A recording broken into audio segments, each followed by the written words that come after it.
Welcome back students. तो आज हम देखने वाले हैं स्टेशनरी वेव्स एंड बीट्स के बीच में डिफरेंशिएशन या फिर distinguish between stationary waves and beats. ये क्वेश्चन इंपॉर्टेंट है आपके 12th बोर्ड एग्जाम के लिए। ये क्वेश्चन 2 मार्क्स के लिए पूछा जा सकता है। तो देखते हैं इनके डिफरेंशिएटिंग पॉइंट्स कौन कौन से हैं। तो first one, stationary waves are form due to interference under certain conditions between two identical progressive waves travelling in opposite direction. In beats, beats are formed due to interference between two progressive waves which needs not to be travel in opposite direction. Stationary waves, interfering waves must have the same frequency. मतलब stationery wave में same frequency का रहना ज़रूरी है।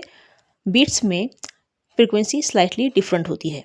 तीसरा point, at a given point the amplitude is constant. Stationary waves में amplitude constant होता है स्टूडेंट्स, उसी तरह से बीट्स में amplitude changes with time. Fourth point, stationary wave के लिए nodes and antinodes are produced and beats में there is waxing and waning of resultant intensity.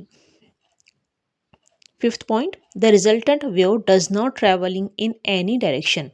Stationery wave में resultant wave does not travel in any direction। उसी तरह से beats में the resultant wave travels in the forward direction। The last point is there is no energy transport through the medium in stationary waves and for the beats there is energy transport through the medium।